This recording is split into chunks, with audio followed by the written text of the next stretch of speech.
है सपा की। लखनऊ से बड़ी खबर है, सपा प्रत्याशियों की आज आ सकती है पहली सूची। आपको बता दें, करीब 50 प्रत्याशियों की सूची लगभग तैयार है। स्क्रीनिंग कमेटी की बैठक में सूची लगभग तैयार। पहले और दूसरे चरण के प्रत्याशियों पर लगातार चल रहा है मंथन। अखिलेश की अध्यक्षता में आज भी होनी है स्क्रीनिंग कमेटी की बैठक। आज भी करीब आपको बता दें 50 प्रत्याशियों के नाम पर लग सकती है मुहर। अखिलेश यादव की अध्यक्षता में आज भी होनी है स्क्रीनिंग कमेटी की बैठक। आज भी करीब 50 प्रत्याशियों के नाम पर लग सकती है मुहर। रालोद को करीब 3 दर्जन सीटें मिलने की उम्मीद है। पहले चरण व दूसरे चरण में 3 दर्जन सीटें मिलने की उम्मीद। यही अगर हम बात करें तो एक तरफ जहां बीजेपी की बैठक हो रही है, वहीं सपा भी अपनी स्क्रीनिंग कमेटी की बैठक कर रही है। इसमें लगभग 50 प्रत्याशियों के नाम पे मुहर लग सकती है। साथ में रालोद को करीब 3 दर्जन सीटें मिलने की उम्मीद है। पहले चरण व दूसरे चरण में 3 दर्जन सीटें मिलने की उम्मीद है। कई सीटों पर रालोद के चुनाव चिन्ह पर लड़ेंगे सपा उम्मीदवार। ये आपको बताना चाहेंगे, सपा प्रत्याशियों की आज आ सकती है पहली सूची। करीब 50 प्रत्याशियों की सूची लगभग तैयार है। वही हम बात करें तो अखिलेश यादव स्क्रीनिंग कमेटी की बैठक लेंगे आज। इसमें पूरा खाका तैयार किया जाएगा।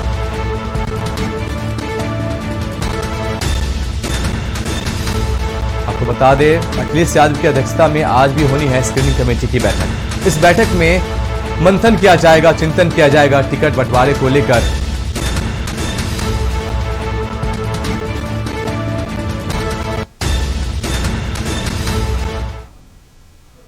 सपा के अगले कारवां की ओर बढ़ते हैं, जहां लखनऊ से खबर है, सीट बंटवारे को लेकर सपा की बैठक है आज। सपा की आज अपने सहयोगियों के साथ बैठक। आपको बता दें, जयंत चौधरी, ओम प्रकाश राजभर, शिवपाल सिंह के साथ बैठक होनी है। इसके साथ ही कृष्णा पटेल, संजय चौहान भी बैठक में मौजूद रहेंगे। सीट बंटवारे को लेकर सपा की बैठक। आगामी विधानसभा चुनाव से पहले राजनीतिक पार्टियां सक्रिय मोड पे है। आपको बताना चाहेंगे, जहां एक तरफ बीजेपी की बैठक हो रही है, वहीं दूसरी तरफ सपा की स्क्रीनिंग कमेटी की बैठक। बाद में अपने सहयोगियों जो पार्टी है सपा के, उनके साथ बैठक होनी है और इस बैठक में निर्णय लिया जाएगा किनको कितना सीट दिया जाता है।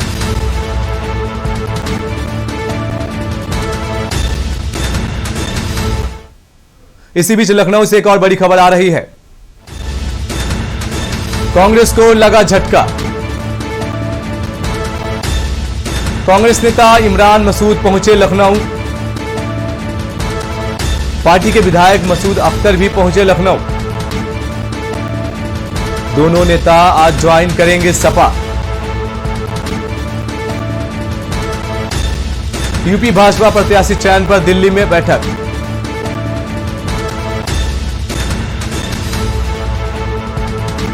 आपको बता दें, मसूद आज लखनऊ पहुंचे हैं, जहां आज अपने साथ एक और विधायक को लेकर वो सपा में शामिल हो सकते हैं।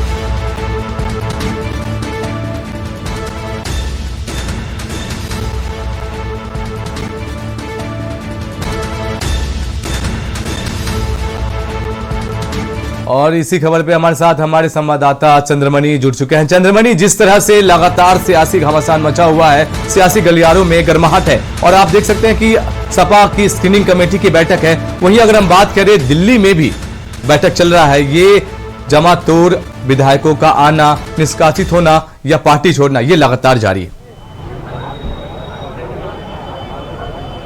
जी देखिए, अगर चुनावी माहौल की बात करें तो उत्तर प्रदेश का इस समय चुनावी माहौल काफ़ी गर्म है।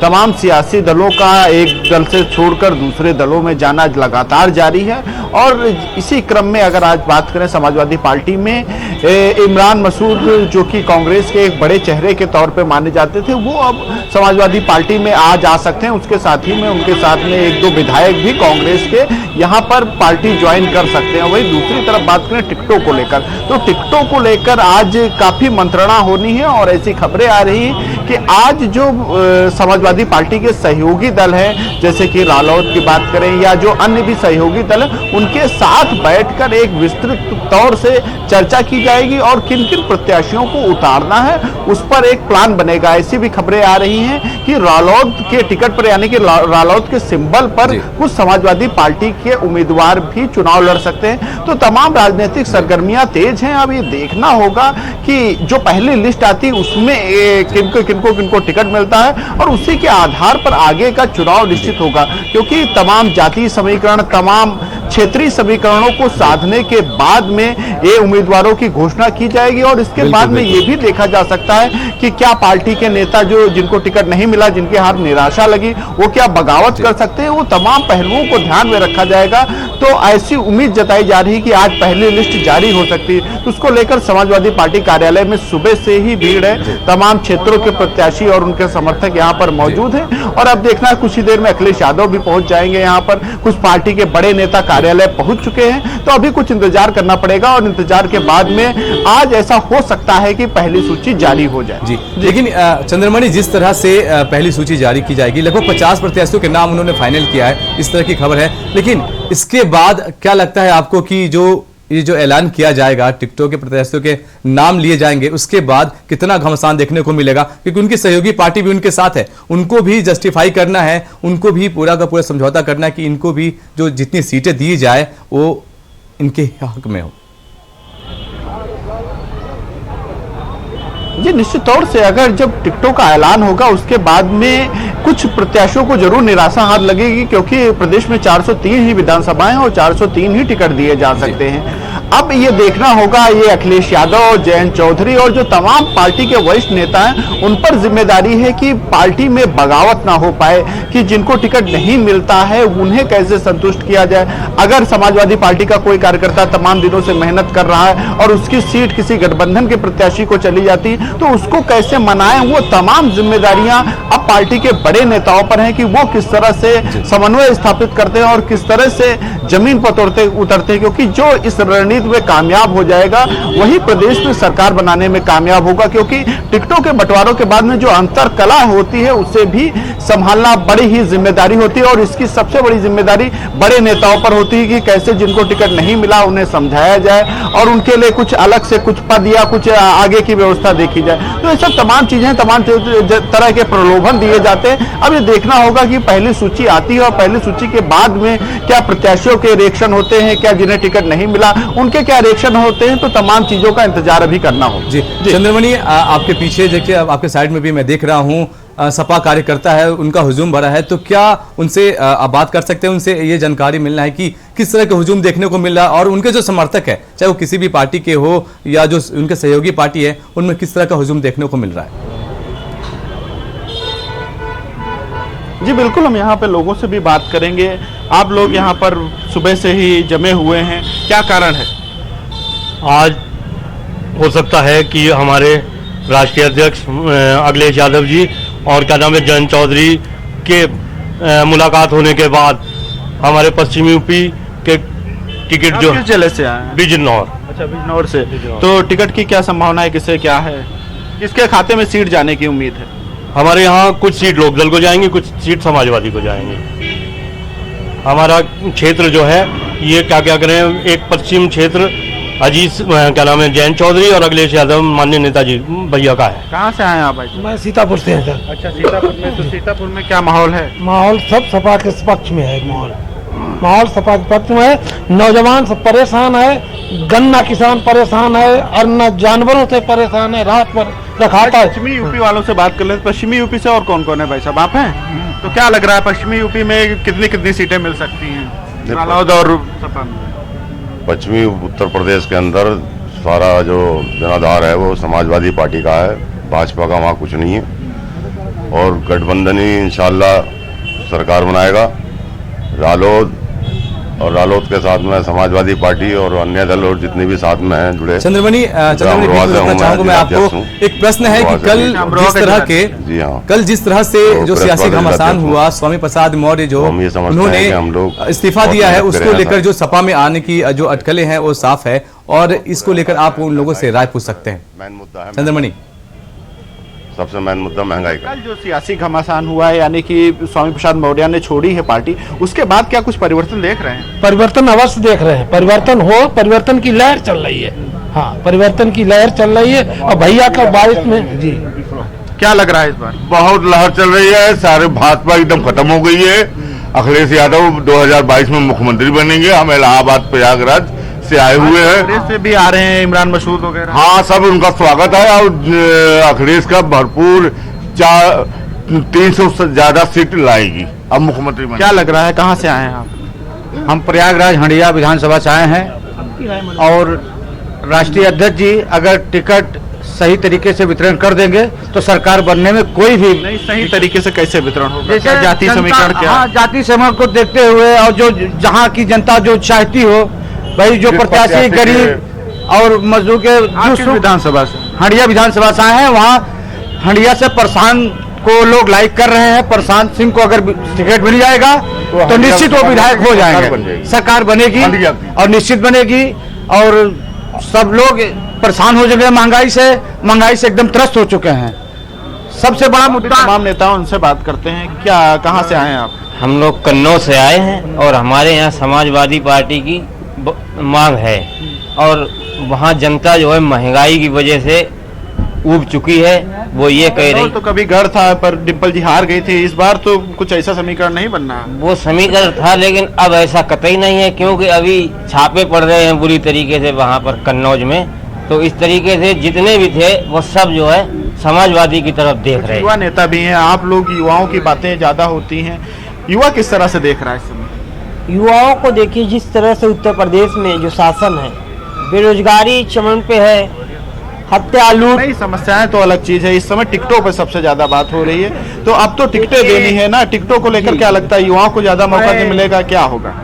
मैं दुर्भाग्य मानिए या सौभाग्य मानिए, माननीय प्रधानमंत्री मोदी जी के संसदीय क्षेत्र वाराणसी से आता हूँ और शहर दक्षिणी का निवासी हूँ और मैं तमाम जगहों पे गया, तमाम उत्तर प्रदेश के तमाम जगहों पे गया और मैंने देखा कि इसमें चेहरा, मुझे जहां तक लगता है कि चेहरा नहीं देख रहे हैं लोग, सिर्फ एक लोग देख रहा है, अखिलेश यादव। मैं अपने तमाम साथियों नहीं तो पिछली बार भी यही देखा गया कि जो बीजेपी से टिकट पा गया वो जीत गया, तो इस बार भी कुछ ऐसे राष्ट्रीय अध्यक्ष जी टिकटें जो है राष्ट्रीय अध्यक्ष बड़ा विचार से बांट रहे हैं। अगर उनका चंद्रमणि, मैं बीच में रोकना चाहूंगा आपको। लखनऊ से इसी बीच बड़ी खबर आ रही है। चंद्रमणि, कुछ सवाल है, उसके बाद मैं आपको बीच में रोकना चाहूंगा। लखनऊ से बड़ी खबर, स्वामी प्रसाद मौर्य से मिलने पूर्व बीजेपी विधायक। आज और कल हमारी वार्ता होगी ब्रिजेश प्रजापति। स्वामी प्रसाद मौर्य जिस भी दल में जाएंगे हम उसी दल में रहेंगे। आज और कल हमारी वार्ता होनी है, ये ब्रिजेश प्रजापति के बयान है। स्वामी प्रसाद मौर्य जिस भी दल में जाएंगे हम उसी दल में रहेंगे। जैसा कि आप मान सकते हैं कि कल कई विधायकों ने इस्तीफा दिया था। आज थोड़ी देर बाद सिलसिला शुरू होने वाला है। स्वामी प्रसाद मौर्य से मिलने पूर्व बीजेपी विधायक ब्रजेश प्रजापति पहुंचे। उन्होंने बयान दिया है, अभी हमसे कोई भी व्यक्ति किसी दल में शामिल नहीं है। आज और कल हमारी वार्ता होनी है और इसके बाद ही हम किसी निष्कर्ष पर निकलेंगे। स्वामी प्रसाद मौर्य जिस भी दल में जाएंगे हम उसी में रहेंगे। कल के सियासी घमासान के बाद आज जिस तरह के बयान है उसे ये देखकर लगता है कि सभी स्वामी प्रसाद मौर्य के साथ मिलकर जिस भी दल में जाएंगे एक साथ रहेंगे।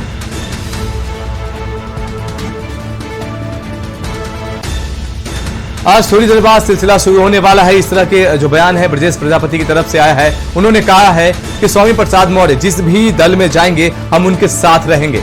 मतलब साफ है कि ये सभी एक साथ होने वाले हैं और एक साथ किसी भी जो पार्टी है उसको ज्वाइन करेंगे। लेकिन ये कंफर्म अभी उन्होंने नहीं किया है कि हम किस पार्टी में जा रहे हैं।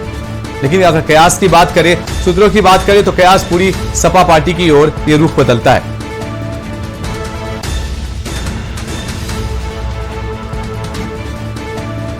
स्वामी प्रसाद मौर्य जिस भी दल में जाएंगे हम उसी दल में रहेंगे। इस तरह के बयान आप देख सकते हैं कि ब्रजेश प्रजापति ने दिया है।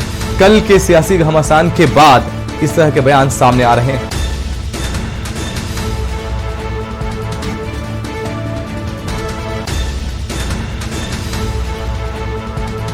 और इसी खबर पर हमारे साथ ब्यूरो चीफ दिनेश त्रिपाठी जुड़ चुके हैं। दिनेश जी, जिस तरह से कल जो के बाद जो सियासी घमासान देखने को मिला और आज ब्रजेश प्रजापति का बयान है कि स्वामी प्रसाद मौर्य जिस भी दल में जाएंगे हम उनके साथ रहेंगे। जी बिल्कुल, जिस तरह से कल स्वामी प्रसाद मौर्य के साथ 3 विधायकों ने भारतीय जनता पार्टी से इस्तीफा देकर समाजवादी पार्टी की सदस्यता ली है या लेने वाले हैं, ऐसे में भारतीय जनता पार्टी में और बड़े नेता, कुछ मंत्री भी ऐसे हैं जो समाजवादी पार्टी के शीर्ष नेतृत्व के लगातार संपर्क में है। ऐसा बताया जा रहा है कि दारा सिंह चौहान जो कैबिनेट मंत्री हैं योगी कैबिनेट में, वो भी लगातार समाजवादी पार्टी के शीर्ष नेतृत्व के संपर्क में है। और दारा सिंह चौहान के बारे में लगातार पिछले 1.5 साल से कहा जा रहा है, उनके सगे संबंधी और उनके नजदीकी भी यही कह रहे हैं कि दारा सिंह चौहान 2022 विधानसभा चुनाव कमल के सिंबल पे न लड़के समाजवादी की साइकिल के सिंबल पर चुनाव लड़ेंगे। आज जब हमने लगातार उनसे दारा सिंह चौहान से कल भी शाम को कोशिश की बात करने की, आज भी की, वो घर पे रहने के बावजूद किसी भी पत्रकार से मिलने से मना कर रहे हैं। हमने जब उनसे संपर्क करने की कोशिश की तो वो अपना पर्सनल नंबर भी अपने पीआरओ को और अनुसेवक को दे रखे हैं। वो कह रहे हैं कि नेताजी अंदर हैं, मंत्री जी अंदर हैं और किसी से मिलेंगे नहीं। तो ऐसे में कयास लगाया जा सकता है और समाजवादी पार्टी सूत्रों के द्वारा ये पता चल रहा है कि दारा सिंह चौहान सहित कई मंत्री ऐसे हैं जो समाजवादी पार्टी के संपर्क में हैं और वो जल्द ही कभी भी समाजवादी पार्टी का दामन थाम सकते हैं अपने मंत्री पद से और भारतीय जनता पार्टी से इस्तीफा दे सकते हैं। ऐसे में दारा सिंह चौहान के लिए दिनेश जी, मैं बीच में रोकना चाहूंगा। देखते हैं ब्रजेश प्रजापति क्या कुछ कह रहे हैं। नहीं किया है और चूंकि कल हम लोगों की वार्ता हो नहीं पाई, मीडिया कर्मियों के साथ हम सब लोग व्यस्त रहे और आज और कल हम लोगों की वार्ताएं होनी है। इसके बाद 14 तारीख को निर्णय होगा। जो भी माननीय स्वामी प्रसाद मौर्य जी निर्णय लेंगे, जिस भी दल में जाएंगे हम लोग उसी दल में रहेंगे। आप लोग अखिलेश यादव से भी स्वामी प्रसाद मौर्य जी मिलने गए थे, तो माना जाए कि आप लोग सपा ज्वाइन कर लिए? अब देखिए, एक फोटो जरूर वायरल हो रही है। अब वो फोटो कब की है, कैसी है, अभी इस बारे में हम कुछ नहीं कह सकते हैं, लेकिन जो भी निर्णय होगा, अभी तक निर्णय हुआ नहीं है, जिस भी दल में जाने का निर्णय होगा माननीय स्वामी प्रसाद मौर्य जी के साथ। किसी की बेटी ने कहा है कि बीमार थे चाचा बाबा, जिस तरीके से उनको लखनऊ ले जाएगा जबरदस्ती, क्या कहेंगे इस पर? आपको लगता है कि नहीं, हमें नहीं लगता कि जबरदस्ती लेकर के लाया गया है, क्योंकि मुझे खुद उन्होंने अपने कोठी पर बुलाया था माननीय विनय साके जी ने, और वो काफ़ी समय से भारतीय जनता पार्टी से पीड़ित थे और उसको छोड़ना चाहते थे। और चूंकि जब उन्होंने बहुजन समाज पार्टी छोड़ी तब भी उनका खुद का निर्णय था और आज वो भारतीय जनता पार्टी भी छोड़ रहे हैं तो ये भी उनका खुद का निर्णय है, कोई जोर जबरदस्ती वाला मामला है ही नहीं। साथ में और कौन कौन ऐसे विधायक हैं जो अभी संभावित हैं? कल भी आपने देखा कई माननीय विधायकगणों ने इस्तीफा किया है और आज अभी थोड़ी देर बाद सिलसिला शुरू होने वाला है। कितने लगभग? संख्या बढ़ती ही जाएगी। तो आप लोग अभी दल डिसाइड नहीं किया कहाँ जाना? ये 14 तारीख को डिसाइड होगा। फिलहाल रुकते हैं छोटे